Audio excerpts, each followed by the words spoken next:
Hi, everyone. Welcome to our Black History presentation this evening. This is sponsored by our Soul Session, or is a part of our Soul Session activity that we have with our Be the Change organization. Many of our members of Be the Change will be joining us in just a little bit due to technical difficulties. We were a little bit late, but with that, we are here and we do have a wonderful presentation for you this evening. I would like to start with the individual that I wanted to present to you guys that you may or may not have ever heard of. Her name is Anne Spencer. She was a writer during the Harlem Renaissance. And interesting enough, she was one of the writers that actually never lived in Harlem or even in New York. Her home base was in Virginia. But with that, she rubbed shoulders with people like James Baldwin and Zora Neale Hurston and all the greats of that era. She wrote some prolific novels, two of which were Quicksand and Passing. These were considered to be extraordinary for their time. And the main reason why is because she delved into topics that weren't really talked about then or now. As a matter of fact, they were beautiful books that were written in a poetic style and had lots of metaphors and analogies. Just a fantastic read. She also had won several awards for her writing. She was definitely beyond her time, and I highly encourage you to look up Anne Spencer. She lived in Virginia. Her house is actually still there that she lived in, and it's been turned into a museum. Not only that, but there's also, from what I understand, I've never been there, but there's a beautiful garden attached as well. So I definitely encourage you to look up Anne Spencer and her writings. I think that you would be thoroughly entertained, you'll be shocked, you'll be amazed, but most importantly, you would be inspired by her. Thank you. Start over. Hi, I'm Reverend Lisa. I am presenting today on a contemporary. My doctor, my doctor is a Nigerian doctor from whose name is Feluso Fakoredi. He is an interventional cardiologist, which I didn't even know was a thing, and now I do. But what he is, why I'm so excited about him, is because he moved to Mississippi in 2015 because he trained in New York and New Jersey. That's where he got his, did all of his training, and he graduated from Rutgers and the Robert Wood Johnson Medical School. So like he's won several awards too. But he moved to Mississippi in 2015 and realized that the underserved communities, which are mostly African American, Native American, and Latin American, they were every time they were waiting too long, and so they were suffering a ridiculously high number of amputations due to smoking and diabetes and other things. So there's this condition called PAD, peripheral artery disease, which is impacted by smoking, by obesity, by diabetes, and it simply means your circulation is poor, which is what causes the wounds that don't heal. And then if you don't catch it in time, you will lose a limb. And what Dr. Fakoredi said was every time they lose a limb, it reduces their ability to take care of themselves. It reduces their ability to work. It reduces their ability to take care of their family. And so there's got to be a way that we can do this. And so he is the very definition of he saw a need and fulfilled it. He has reduced the amputations at the Bolivar Medical Center in Mississippi by 88%. Let me say that again, 88%. He has educated the community, like he gone out and educated the community on what peripheral artery disease looks like, what it starts like.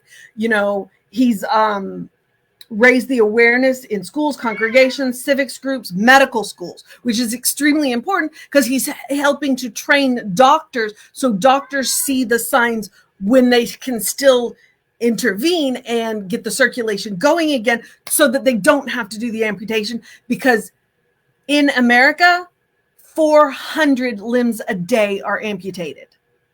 400 limbs a day. And by doing this screening and teaching people to do this screening, he's reduced it. He's reduced it so much. He pushes for the screening. He has urged lawmakers to implement a screening test for people over 60, especially those with diabetes, hypertension, high cholesterol, and smoking. He has joined the Amputee Coalition. He joined the board of directors in January of 2024. And he's also focusing on transportation issues because just getting to an appointment, like he said, even if you have Medicaid, it's a 4-hour window. And if you don't show up, then you're considered non-compliant, and that makes it harder to get care. And he has an outpatient in his outpatient clinic. He has a person dedicated to sitting down with the patients and discussing insurance and how to file for it and what happens when they change it. And this is something most doctors' offices don't do. I will put a bunch of links in the chat because like there was this interview and that's what he talks about. It's like, it's so important. And so he's amazing and phenomenal. And I'm just really, oh my goodness, he's amazing. And I wish I could do a screen share and show him to you, but when I tried, I couldn't figure out where that tab was. So I will give you all of the links. Yep. That is Dr. Feluso Faccaretti of Mississippi. And he is just phenomenal. And I want you to look him up. And that is my time. Good evening, everyone. I'm Monica Webb, and my person tonight that I would like to talk about is Royal Remy, who co-founded with Brandon Smith a nonprofit called Forestry and Fire Recruitment Program. Now, part of their vision was providing a career support to formerly incarcerated and those currently incarcerated interested in careers in the wildland and forestry sector. Part of their mission is to develop in direct response to the growing need for wildfire personnel from non-traditional and underrepresented communities. They provide training, skills, resources, and experiences needed to secure gainful employment once the incarcerated people get out. It is a volunteer program, so when they are incarcerated, they ask for volunteers. And part of the program is that they are offered better food, more visitations from families, dormitory living arrangements, and that's just to name a few. There are other perks as well. So what they do is they recruit the inmates. There's 35 California conservation fire camps, and they go to these and they visit and recruit and engage individuals interested in pursuing a career in forestry and wildlife and firefighting after their release from incarceration. Then they train them. They have career training. There's two different types. There's a career training that's 8 to 12 weeks of rigorous wildland firefighter training and credentialing program. The second one is in Los Angeles County Training Center. They live there for a year in a facility-based training. They live in a facility-based training. The third one is to employ them. This connects the participants with the U.S. Forest Service, CAL FIRE, the Bureau of Land Management. And all along the way, Royal Remy and his staff support them and mentor them and help them along the way. There's a need for wildland firefighters, and this is developing a workforce. The Criminal Justice Department pre-COVID, incarcerated firefighters made up 1/3 of California's firefighting workforce. Now it is about 15%. With the climate crisis, more wildland firefighters are needed to prevent wildfires and suppress them when they do start. So FFRP is solving employment gaps by providing a career pathway. So I am just very encouraged by these two young men. They're providing hope for the inmates upon release, and they're providing hope for the California residents as well as some of the other Western states that need firefighters. So if you would like to know more about them, there's actually an ABC News video on their website, and there's all kinds of information that you can see on their website, and you can just Google FFRP or Forestry and Fire Recruitment Program. And that's my guy. Thank you.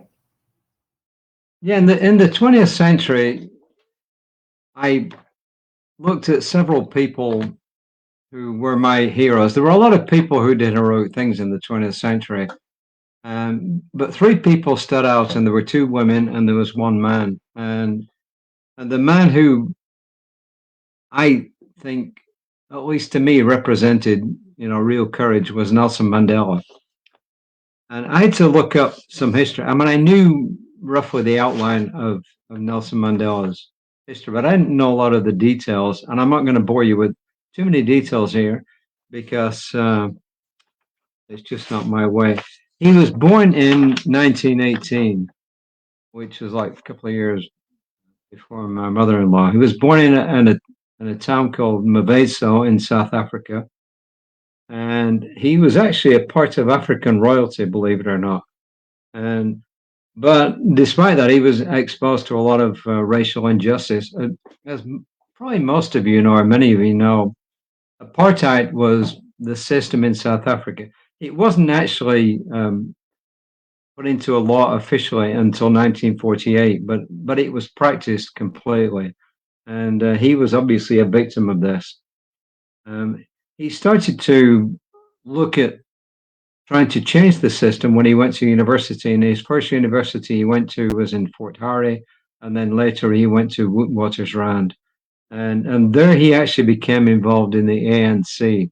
And if, like me, you grew up watching the news about apartheid and about South Africa, you were very familiar with the ANC, which is the African National Congress. And in 1944, he founded the Youth League. And unfortunately, in 1948, there was an election, and the apartheid was actually cemented into official government policy. So this was actually a wake-up cry or a warning cry to Mandela and his peers. And they intensified their activism, and they produced something called the Defiance Council. And they demonstrated against these what were obviously unjust laws. And when peaceful activism wasn't really working, then he actually decided to do something because the government was committed to apartheid. It carried out a lot of brutal acts, and there was a massacre at Sharpeville in 1960, which I remember reading about when I lived in the UK. And then he co-founded the armed wing of the African National Council, the ANC. And he thought that at this stage, the only thing that could start changing things was sabotage. In 62, he was arrested and he was sentenced to 27 years in prison. And he was actually moved through 3 different prisons. But even in prison, he continued to move towards seeing what he could do to actually get rid of apartheid. And in the 1980s, the world started to turn its gaze towards South Africa. It started to turn its gaze on apartheid. And eventually there was enough movement that he could actually latch onto. And on February 11th, 1990, he was finally released from jail. And he eventually started to work with the guy who was actually the president of South Africa at the time. He was called F.W. de Klerk, and he was somebody who was open to change. And between them, they started to dismantle the apartheid laws and bring about a change. And then, the impossible seemed to happen. In 1994, he became the first black president of South Africa. But the whole point of his focus was on what he called reconciliation, because he realized that the only way that South Africa as a nation, and it's a pretty big nation at the foot of Africa there, could go forward was actually to try and heal the scars. And he stepped down in 1999 as president, and then he passed away on December 5th, 2013. But the real reason that attracted me to him was that he was imprisoned, and he was really bitter against the regime. I mean, he was incredibly bitter against the regime. But gradually, he started to realize that bitterness would not get him anywhere. So he actually changed from that to forgiving the people who put him there, and he completely changed his outlook on the way that he saw the whole scene. And this was the reason I picked him. It wasn't for all the other heroic stuff he did about fighting against apartheid.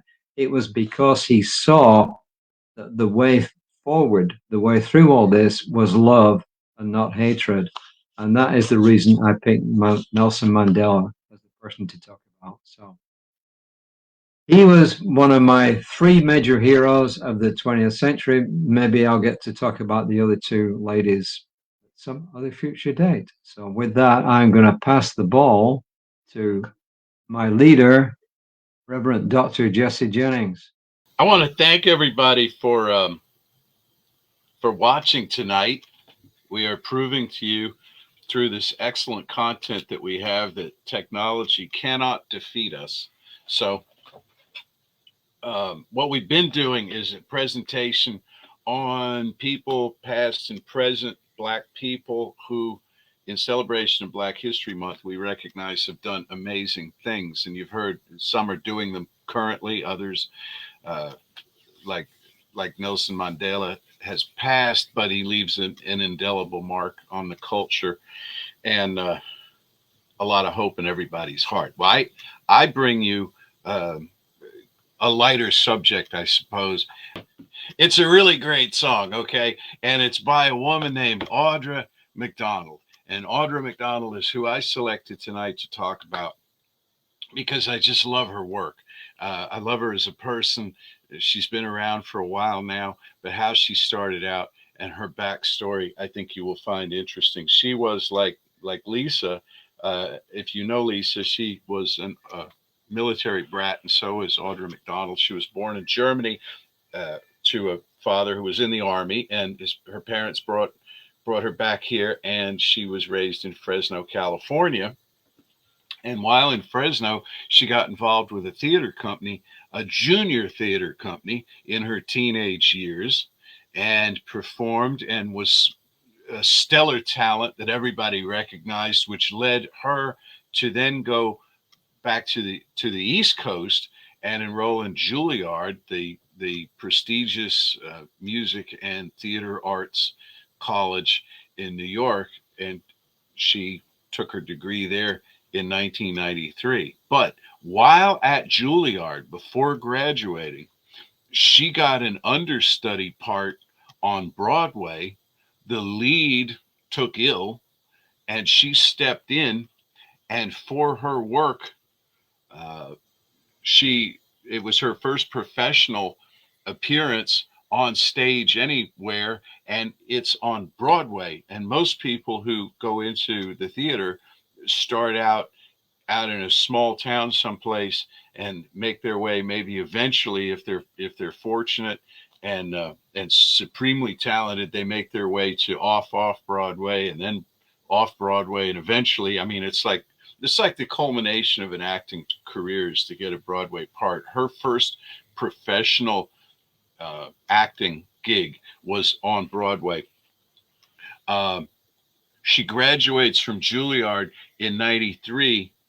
Within 10 years of this, she has won 4 Tony Awards. She is the only person in Broadway theater history to win a Tony Award in each of the 4 principal acting categories per gender, which is Best Actress and Best Featured Actress in a play, and Best Actress and Best Featured Actress in a musical. The featured actress is the equivalent of a supporting actress or supporting actor in the Academy Awards categories that we're probably more familiar with. That's in the first 10 years. In the first 20 years of her career, she won 2 more Tony Awards, which gave her more Tony Awards than any other performer, male or female, in Broadway theater history, surpassing Angela Lansbury, Julie Harris, Patti LuPone, all of the great actors and actresses of really the entire 20th and into 2 or 3 decades into the 19th century on Broadway. She won awards for Carousel, for Masterclass, for Ragtime, for Raisin in the Sun, for Porgy and Bess, and for Lady Day and the Emerson Bar and Grill. In Carousel, she played the principal female character who is white in a Rodgers and Hammerstein musical that had an entirely white cast and a white storyline and premise in all of its previous mountings until Audra McDonald took that part. And she broke through all of these sort of aesthetic barriers in her work, in her performance, bringing this incredible gift that she had for interpreting roles. And I really wish I could show you this video of this song that she does in a cabaret setting, because you get the full range of emotion in her singing of it. It's not a big showstopper anthem kind of thing like you might associate with Broadway. It's a much smaller thing by a playwright I'd never heard of. So what I'll do is I'll find the link and put it on Facebook or something later, so that you can hear this number. It's a sweet little number, and it again, as I say, it showcases incredible, not just her voice, but just the emotions across her face as she sings. As if it were not enough that she won the 6 Tony Awards, she's won Emmy Awards, she's won Grammy Awards multiple times. She's let's see here, she's been in 13 movies. She's had 37 different TV roles. And among the TV roles, she was host of the 74th Annual Tony Awards, and she is now the permanent host of Live from Lincoln Center on PBS. And to top it all off, in 2006, she had her operatic debut as a lyric soprano, and her operatic debut was with the Houston Grand Opera. She has now performed operatic roles all over the world. There is nothing this woman cannot do. And when asked about this at one of the many occasions when she was presented awards, she said, and I quote, "I am standing on Lena Horne's shoulders. I am standing on Maya Angelou's shoulders. I am standing on Diane Carroll and Ruby Dee, and most of all, Billie Holiday. You deserved so much more than you were given when you were on this planet. This is for you, Billie." Billie, who she interpreted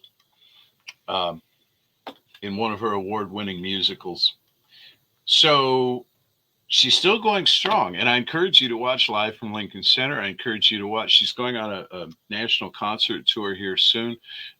I don't know yet if she's coming to the Houston area, but check it out. Audra, Audra McDonald, an astonishing talent who is an inspiration for everyone who aspires to the theater. Children, certainly.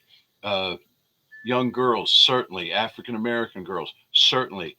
And all of us, that your dreams can come true, and your talent is discovered and it is rewarded. And there's nothing better than looking out and seeing a sea of smiling faces when you step down from that stage. So I am complete.